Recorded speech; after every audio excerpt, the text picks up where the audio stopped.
How much pain and humiliation can a man take before he finally snaps? I guess if you asked 50 different men, you'd probably get 50 different answers. I pondered that as I considered the headstone of the man buried in the grave before me. I didn't know him well at all. In fact, I had spent only a few hours with him, but those few hours forever changed my life. 7 years ago, I was in KML on break from college. I had gone there with some of my buddies who promised great diving and partying. It was fun, and the diving was terrific. One night, however, I decided to spend a few quiet hours nursing a beer in one of the local bars. That's when he came up to my table. "Mind if I join you, young man?" he asked.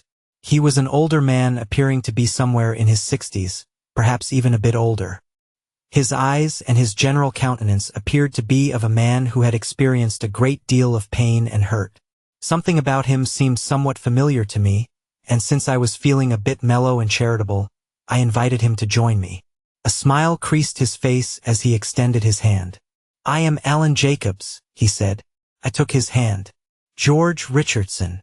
He sat down after we shook hands. "Yes, I know," he told me. "What?" I wondered to myself. "What the hell is going on here? How do you know who I am?" "Nothing sinister. I knew your dad.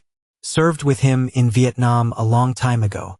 In fact, he saved my life once, along with quite a few other Marines. Got him the Medal of Honor, in fact." He took a worn photo out of his wallet and showed it to me. I had seen this photo before. A larger version of it hung in my dad's office when he was still alive.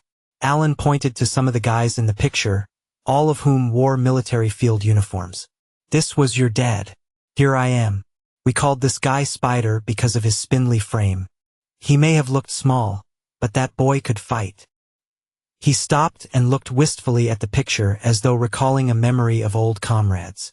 "Unfortunately, they're all gone now except for me." He looked back up at me after a few quiet moments. "So, is there someone special in your life? A fiancé or something?" I shook my head.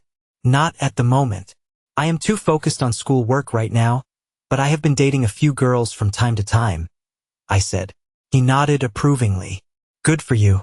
Trust me, the worst thing you can do right now is get tied down to one woman. Chase 'em, do what you gotta do, then broom 'em quick. Trust me on that." "You sound a little bitter," I said. "Are you married?" He snorted. "Technically I am, but it's a joke. Has been for years. I've given that woman the best years of my life. Been faithful to her, adored and cherished her. And how does she repay me? By tricking me, cutting me off, cucking me, and humiliating me every chance she gets." "Wow," I thought. "This is one bitter dude. Want to hear the story?" he asked. "What the hell," I thought. "This could be interesting." "Sure." He told me the story of how he and his wife, Maggie, liked to go scuba diving in Mexico and other places on a whim, something to break up the stress of the job. He told me how his wife, while somewhat frigid for years, was a very beautiful woman. From what Alan said, things went off the rails 2 years ago when they came down here to KML. Apparently, there was some guy from Spain who managed to work himself into their relationship, obviously looking to bed his wife. And he was a son of a bitch at that. Can you imagine the gall? Alan said. He looked right at me and said, he was going to screw my wife and I would watch. Can you believe that? He even showed me where it was going to happen and described what my wife would do before she met up with him. Get this. She did exactly what he said. Damn it, it was as though they scripted it all out and planned it well in advance. So here was my frigid 46-year-old wife, the woman who refused me any action at all, on his order no less, and going out commando like some teenager on spring break. What the hell is that? Yeah, I should have stopped her, but I didn't. Hell, I thought she'd shut him down just like she shut down everyone else, including me. But no, she went through with it. And what did I do? What real choice did I have? That bastard made it clear that if I didn't go along, he'd be back to screw her morning, noon, and night till I was 90. He told me if I let it happen and watched the one time, he'd leave us alone and go home. But no, that didn't happen. He tricked me. They both tricked me. That was the first day. From then on, he and my wife proceeded to humiliate me every chance they could get. I am not going to lie to you, son. At first, it was a bit exciting, even though it pissed me off. I thought that maybe she might eventually give him up and open herself up to me a bit, but it never happened, and it all got old real fast. And there doesn't seem to be any end to it. Why don't you just dump the bitch? I asked. Kick her to the curb, divorce her, and be done with it. 2 words, no fault. You know what that means? I shook my head. No. That basically means she gets damn near everything. The house, half of the savings, half of the retirement, and a huge chunk of my salary. In other words, she'd get to live in the house I built, get half of my money, and I'd have to pay for her to live there and keep on screwing her boyfriend while I get to live in a piss-poor apartment eating pork and beans. Oh yeah, I've talked to a bunch of attorneys, and that's the way it is. At my age and in my condition, I'd never survive, he said. What do you mean? I asked. A few months after all this started, I had a heart attack. It happened during one of their sex fests that she insisted I watch. You know, they wouldn't even stop screwing long enough to call the ambulance. You know what she said? If he dies, he dies. We'll just take his insurance money and travel the world. Then they laughed. What kind of a sick bitch does that? I finally crawled to the phone and managed to call 911. They didn't even stop when the paramedics came to get me. And you know what else she did? She and Sexwad took off the whole time I was in the hospital. I have no idea where they went. Not once did she even visit me in the hospital or check to see if I was okay. I went out on a limb. Why not get revenge? Burn the bitch? Find someone to screw and make her watch. He shook his head. No, son, that wouldn't be right. I took a vow before God and everyone to remain faithful to her till death do us part. Those vows mean something to me, even if they don't mean anything to her. But that was a big wake-up call for me. I decided there was no way that bitch would get anything from me. I changed my will and took her out of it and changed my insurance and the beneficiary on my retirement so she wouldn't get a penny. Screw her, he said. Then about 4 months ago, I was diagnosed with an inoperable brain tumor. Doc said I had maybe 6 months to a year to live. That's when I decided to put this to an end, no matter the consequences. And tonight's the night I take back my dignity. I was finding all this a bit hard to believe. I think he sensed that and pulled out his phone. I suspect you're thinking this can't be true. No one with a conscience would act like this, right? Maybe in the movies or on one of those fiction sites, but not in real life, he said. I had to agree. He punched a few things on his phone, took out a pair of earbuds, plugged them in, and handed me his phone. Watch this video, then tell me what you think. I put the earbuds on and hit play on his video app.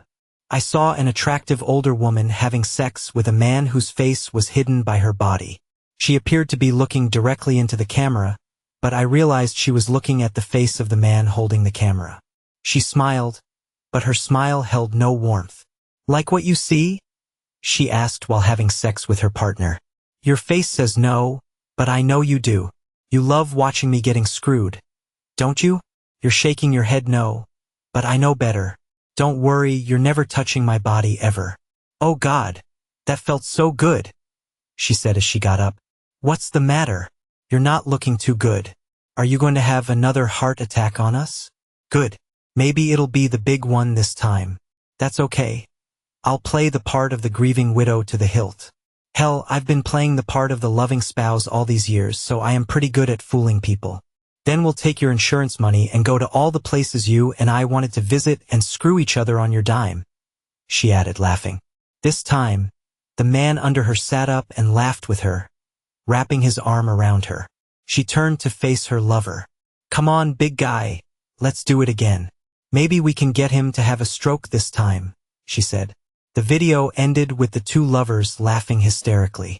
I was in shock looking at the blank screen before me. I have lots of other videos just like this, Alan told me. Why is she doing this? I asked. Did you cheat on her or beat her or something? He shook his head.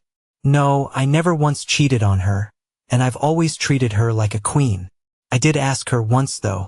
Check this out, he added, taking the phone and pulling up another video. The second video showed his wife's back as he addressed her. Why are you doing this to us, to me? I heard him ask in the video.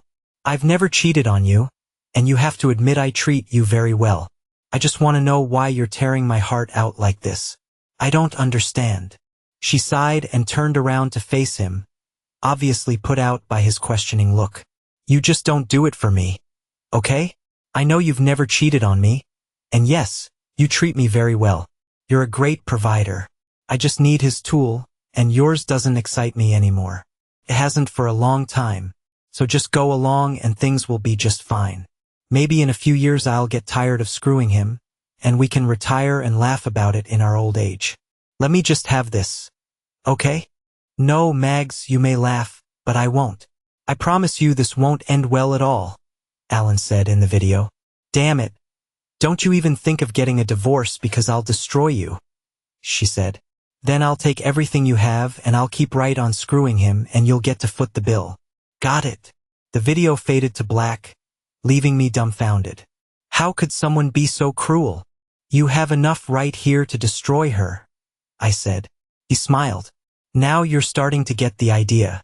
Yes, these videos could destroy her, and that's exactly what I am going to do. Tonight's just the beginning of their destruction, but I need help to make it happen. Will you help me, George? I was tempted but still needed one question answered. Why me? I asked. Surely you could get any number of people to help you. Alan nodded his head. You're right, I could. The truth is, George, you're the closest thing to a son I have. You see, my wife denied me children, claimed they would get in the way of her career. When I am gone, that's it. My family tree is done. There's no children, no survivors, nothing. I am it. There's more. Let me ask you, how many C students do you know get $1 million scholarship to an Ivy League school? He had me at that. I was a bit lazy in high school, much to my parents' chagrin, and was really surprised when I was told I got a huge scholarship from a private foundation supposedly set up to help the families of Vietnam veterans. And it was unlike any scholarship I ever heard of. Not only did it pay tuition, books, and lodging, it also gave me extra spending cash for trips, a car, whatever I needed, up to a point, of course. The thing is, I never lacked for anything after getting that scholarship. I promised my mother I'd focus on my studies, and so far I have. Your father and I stayed in touch after the war. We talked, sent letters and emails. I've met your mother a few times as well. You and I have met also, but you probably don't remember since you were just a baby. When your dad was in the hospital the last time I visited him, I promised that I would make sure his wife and son would be well taken care of. You see, his medical condition nearly wiped your family out financially, so I set up a private foundation that paid all of his medical expenses. It also set up $1 million trust for your mother and $1 million scholarship for you. I figured it was the least I could do for the man who saved my life in Vietnam. Lately, though, there are times I wish he'd have let me die over there. So I am asking, George, will you help me do this? Will you help me reclaim some part of my dignity and my manhood? Tonight is the last you or anyone will ever see of me. So think of it as the last wish of a dying man. And I want my life, such as it is, to count for something. I thought hard about what he just said. Is there some other way? I asked. You can take this to an attorney, sue her for mental cruelty, go after her job, something. Alan shook his head. No, George, it's too late. I am a dead man walking. In a month or so, I'll probably be in a hospital bed for the last time, and there's no way in hell I am dying like that, a shriveled up old man. And there's no way I am putting myself in a situation where she'll have any say over my final affairs. Are you sure your plan will work? I asked. He smiled. Oh yes. You see, I have the element of surprise. They're expecting a beaten down, dejected old man. They'll have no idea the storm coming down on them, he said. You're not going to kill her, are you? I asked. No, I want her to live a long time, and I want her to remember this night for the rest of her miserable life. And I want her to face the shame of what she did to me, to us. Believe me, she's going to have a lot of explaining to do to a lot of people. What exactly would I have to do? I asked. I was hoping he wouldn't ask me to hurt or kill someone. Not much. Just video the encounter, send it out by email, then hand her an envelope, he said. That sounded easy enough. I already have the email drafted up, so all you'd have to do is attach the video and hit send. He pulled 2 envelopes out of his pocket. The thick envelope is hers. It explains pretty much what you'll record tonight. The other one is for you. What's that one for? I asked. There's a key to a safe deposit box, a card, and a letter with some instructions. After we finish tonight, you'll need to call my attorney. He's expecting your call, and he'll explain it all to you. Okay, I'll do it, I said. What the hell, make a video, send it out, and hand her an envelope. Simple enough. Alan smiled. Thank you, George. This means a lot to me. Call it my last great act of defiance, he said. We finished our beer while watching part of a soccer game on the big screen television. Alan looked at his watch. It's time we head out. You ready? I indicated that I was, and we left the bar. I had no idea where we were going, so I followed his lead. He was mostly silent, but did give me a bit of advice. Someday, George, you're going to meet a woman and fall in love. I know I told you earlier to do your thing quick and broom him fast, but the fact is you will fall in love. It happens to us all. Just do yourself a favor before you marry her, though. What's that? I asked. Check her out closely. Observe her mother. Watch how she treats her husband, because that's probably what you'll have to look forward to. But don't marry until she signs a prenuptial agreement. Protect yourself and don't let your relationship get like mine. Always put her first and love her with everything you have, but take the initiative at the first sign of trouble, he said. Sounded like good advice to me. We finally arrived at what appeared to be our destination. There were two people waiting for Alan, the woman I saw in the video, sitting down on an outdoor staircase, and a tall man next to her. The woman looked like she was giving him a blowjob, but it was dark, and I couldn't tell for certain. Alan stopped and looked at me. This is it. Showtime. You have my phone, so please start recording about the time I approached them, and remember, some of what you're going to see could be disturbing, he said. Look, Alan, I began. I'm sorry about all of this. I barely know you, but I think you would have made a great dad. He smiled as he put his hand on my shoulder. George, you're the spitting image of your dad, and I know he'd be damn proud of you right now, he said. I remembered something my dad used to say sometimes. Alan simply grinned. Aura, he said quietly before walking away. I plugged in the earbuds so I could hear what was being said and supported his phone so I would have a clear and stable video. I zoomed in a bit so I could see the picture a little better. The couple at the staircase reacted when they saw Alan approach. Neither of them saw me. The man stood a bit taller and smirked as he began to speak. I wanted to knock that smirk right off his face. Well, looks like the cuck finally made it, he said as the woman smiled. I was surprised at the clarity and quality of the sound. I am here, Alan said. Let's get this over with. Not so fast, cuck, the smirking man said as he pulled out a bottle of what appeared to be champagne and 3 flutes. He poured the sparkling liquid and handed one to the woman, who accepted it with a smile. He set a second glass down and offered the third to Alan. Let's drink a toast before we begin, shall we? The smirking man said. After all, this is the 2nd anniversary of our, relationship. Yes, it was 2 years ago today that I first screwed your wife right here on these very steps. Was it not? Alan wasn't amused. He kept his hands to his sides and said nothing. Oh, come now, Alan, the woman said. Don't be a stick in the mud. This is a special day for us all. Isn't it? Don't you want to celebrate with us, maybe have a little reenactment? I am wearing the same dress I wore that first night. Don't you like it? She asked, lifting the dress. We'll enjoy a little toast. Then you can watch him screw my brains out just like we did that first night. Then afterwards you can just sit and watch us screw all night long. It'll be so much fun. Alan reached behind his back and pulled a gun he had hidden in his belt. He took a solid shooting stance, holding the pistol with both hands the way my dad had taught me so many years ago. The smirk left the other man's face as he realized the pistol was aimed at his head. Well, it looks like Cuck Boy has finally grown a set of balls. What are you going to do, Cuck? Are you going to shoot me? He laughed, and the woman joined him. This ends now, Alan said with conviction. And yes, I am going to blow your brains out. Well then, I guess I had better prepare to meet my maker, the man said sarcastically, his arms wide. Shut the hell up and don't move, Alan said. cocking the pistol. The man's face changed as he realized Alan was serious. The woman's tone also changed. "Alan, please don't do anything stupid," she said. "Look, you don't have to watch us having sex, okay? Just go away, and we'll celebrate without you. It won't be as much fun though without you here for us to humiliate. Shut up. I'll deal with you next." Her eyes widened in shock.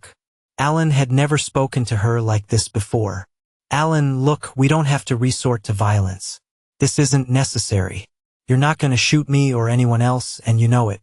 Please put the gun down and let's discuss this like mature adults," the smirking man said, now clearly nervous. "Oh, so it's please now, is it?" Alan said. "You see, that's the problem with assholes like you. You think you can just waltz into someone's home, steal the wife, strip the man of his dignity, and then expect the injured party to discuss it calmly. The problem with people like you is that you mistake patience for weakness. You get cocky and overconfident. Well, guess what, asshole, tonight you're gonna pay the piper. You screwed my wife, stole my dignity, and my manhood, and tonight I am taking it back. Alan, I am begging you, please put the gun down and we can end this," the man said. "Would you get on your knees and beg for your life?" Alan asked. The man slowly got on his knees, his hands in the air. "Please, Alan, I am begging you, don't kill me. We can put this to an end right now, and you'll never see me again." Alan addressed his wife. "Look at that, Maggie, your lover is now on his knees begging me for his life. What do you think now? Not so cocky now, are you, you son of a bitch?" he asked the man. "What do you think, Mags? Should I let him live?" No, I don't think so. Goodbye, asshole," Alan said as he pulled the trigger. The man's eyes grew wide at Alan's last statement, but he had no time to respond as the .45 caliber hollow point bullet struck him directly in the forehead and exited out the back. He fell backward, a pool of blood soaking the ground. Maggie screamed and covered her ears. Alan shifted and pointed the gun at her. "Shut up," he yelled. "Just shut up." Maggie stopped screaming, but her makeup began running as tears poured out of her eyes. "You murdered him," she yelled. "Yes, I did. But you and your lover murdered me 2 years ago, and you've been driving a stake through my heart every day since then. So I guess that makes it even. Now it's your turn to feel pain. Please, Alan, don't kill me," she sobbed. "I am sorry I hurt you like that. Really, I am." "No, Mags, you're not sorry. Not at all, and don't worry. I am not going to kill you," a twisted smile forming on his face. "Not that I haven't thought about it. Oh yeah, I actually considered killing you 100 times, and I could have done it too, but I figured that would be too good for you. Now I want you to live to be 100, and I want every day to be a reminder of what you did. That's right, you are directly responsible for the deaths of 2 men. One being your lover, and the other being the man who loved you exclusively for 17 years. And by the way, Mags, I am dying. For months ago, I was diagnosed with an inoperable brain tumor and given 6 months to a year to live. But I decided to take charge of my own fate, and before you celebrate my death, I want you to know that I changed my will and all my retirement accounts after my heart attack. You're getting nothing. Zero, zilch, nada. After I am done here, there will be a nice young man giving you something that explains it all," he said. "Can't we talk this out?" she asked. "No, Mags, I tried talking to you for the last 2 years. You made it clear how you felt about me. Now you're going to pay the price. Hell, you probably didn't even notice that I haven't worn my wedding ring for the last few months. Have you? Yeah, I know you spent $2,000 on that ring. I got $20 for it at a pawn shop. Maybe if you're quick, you can get it out of hock before they sell it," he said. "You did what?" she asked. "That was a special ring I had made just for you." "Yeah, about that, you didn't seem to give a damn about it the last 10 years, did you? You sure as hell didn't care the last 2 years. In fact, I don't even remember you once telling me that you love me in the last few years. In fact, you made it clear I just didn't do it for you anymore. I could have accepted a divorce. But no, you had to hurt and humiliate me every chance you got. Please, Alan, let's get some help, maybe some counseling. Don't do this," she begged. "Now you give a damn, now that I am really dying? No, Mags, it's too late. I warned you this wouldn't end well, but you wouldn't listen. Oh, and by the way, you might want to prepare yourself to get a shitload of calls after I am done. You see, this is all being recorded and will be sent by email to everyone you know, your friends, family, everyone you work with, even a bunch of media contacts. No, please, she cried. Let's start over. Please. I've learned my lesson. Too little, too late, Mags. Goodbye. With that, Alan put the gun in his mouth and pulled the trigger. The top of his head flew off. Maggie screamed hysterically. No. Please, Alan. No. Don't die. Please come back to me, Alan. Please, please, please, please. I'm sorry, Alan, really, I am. Alan, please, I didn't mean it. I really do love you. I stopped the video, saved it, then pulled up the email draft, attached it, and hit send. I waited until I saw the notification that the email had been sent and turned the phone off. I walked to the hysterical woman who looked up at me. I pulled out the envelope marked Mags and handed it to her. Who are you? She asked through her sobs. From what Alan says, I am the closest thing to a son he ever had. Too bad, I think he would have made a great dad. Good luck. I heard the sound of sirens and left as quickly as I could. I may have seemed calm outside, but I was shaking for quite some time. I had, after all, just witnessed one man's murder and another man commit suicide in the most violent way imaginable. It took me some time before I could keep it together long enough to place a couple of calls. The first call was to my buddies, telling them I had to leave early in the morning. They took it well but asked if I was all right. I promised to tell them about it sometime. The next call was to the attorney whose number was on the card in the envelope Alan gave me. I identified myself, and we spoke for a few minutes. He told me to come see him at his DC office in the next day or two, then gave me the directions to the bank that held the safe deposit box where I was to store Alan's phone. He then told me to turn on the news. I did and saw a shortened, edited version of the video I sent out. Apparently, the suicide of a prominent member of the Washington political class was considered newsworthy. Attempts to reach the widow of Alan Jacobs have so far been unsuccessful, the announcer said. According to videos sent to a number of media outlets, tonight's incident is the result of what appears to be an ongoing love affair she allegedly had with a foreign diplomat. It's not known exactly how Jacobs sent the video of his own suicide, but it's generally believed he had helped doing so. The State Department has not released a statement on the murder of the foreign diplomat. Stay tuned for updates. I flipped through the news channels to see my video everywhere. I fired up my laptop and found that reports on Alan's suicide had gone viral. Reports said there were 3 videos, but parts of only one were considered safe for network use. At least one of the other 2 videos, the article said, was graphic in nature and showed Mrs. Jacobs engaging in sexual activity with the foreign diplomat. The next day, I returned to the States and made my way to the attorney I had spoken to earlier. He informed me that Alan had changed his will some time ago, making me the sole beneficiary of his entire estate except for his house, which he had given to a nonprofit group so it could be turned into a shelter for homeless veterans.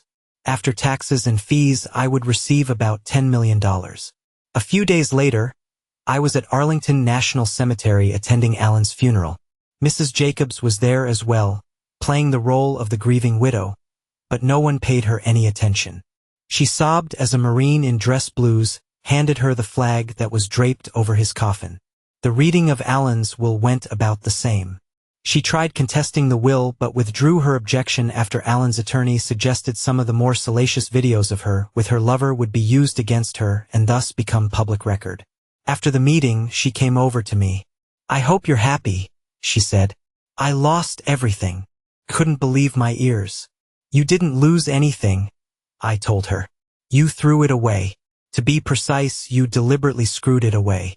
Now you're getting what you deserve." I left her standing there and went back to school, where I became more determined than ever to do my best. I wanted to be the kind of man that would make both Alan and my dad proud. At the same time, I kept a loose tab on Maggie Jacobs and caught an interview with her on one of those daytime talk shows for women. She tried to play the victim, claiming abuse and infidelity, and 3 of the co-hosts went along. But one of the hosts had apparently seen all 3 videos and began to politely confront her with her own words. Maggie denied ever saying what the host recalled, So she played the video where she admitted that Alan had never abused her or cheated on her. Isn't it true that you refused to call 911 when your husband was having a heart attack? The host asked. From what I understand, you and your lover kept right on having sex even as your husband was dying. How do you respond to that? Naturally, that pretty much ended the interview, and Maggie left the set in tears, having been confronted by her own words and actions. To my knowledge, she never appeared on any other program.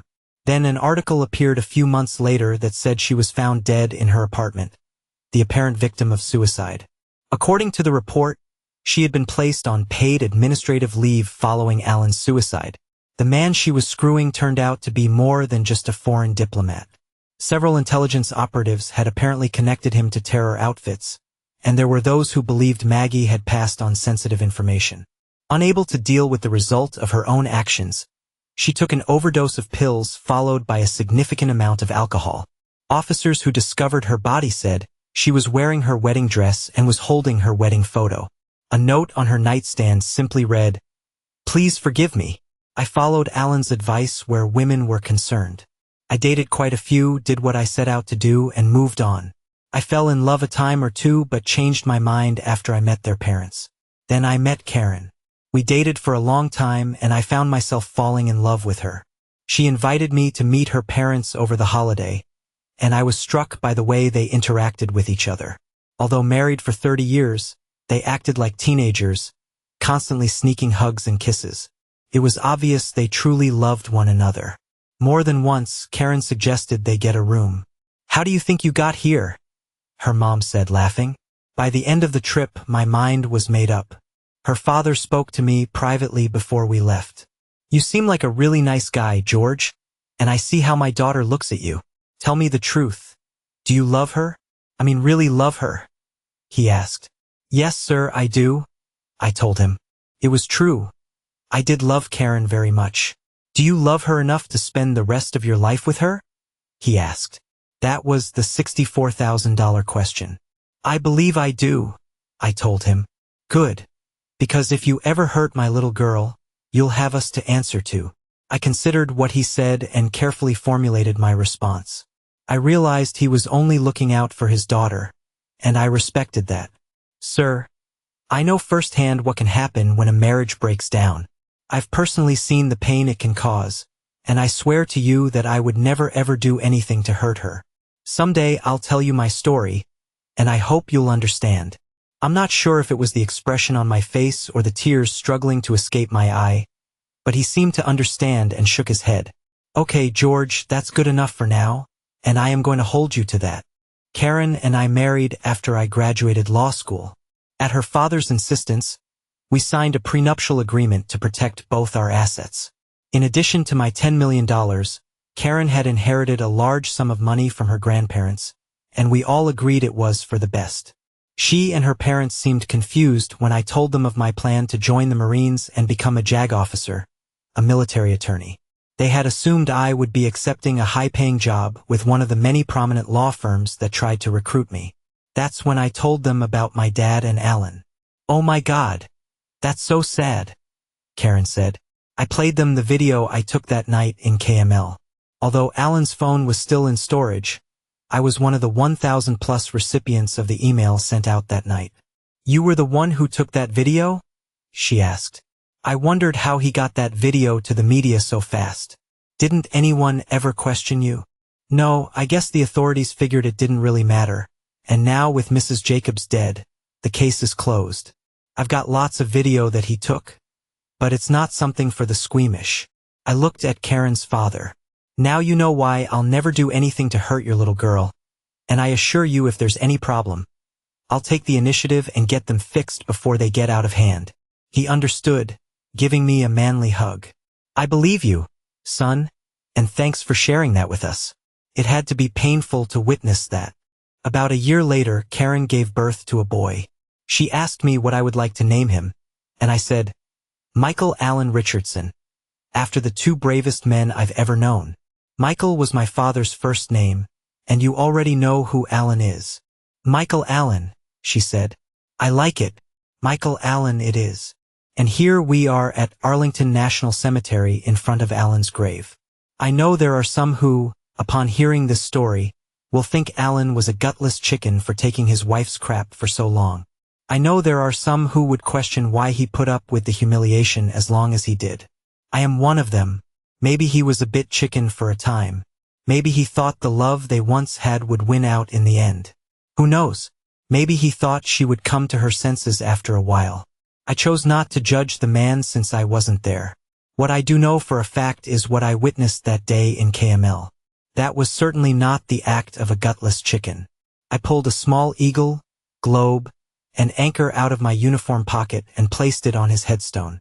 "Semper Fi, Alan," I quietly said. "Rest in peace."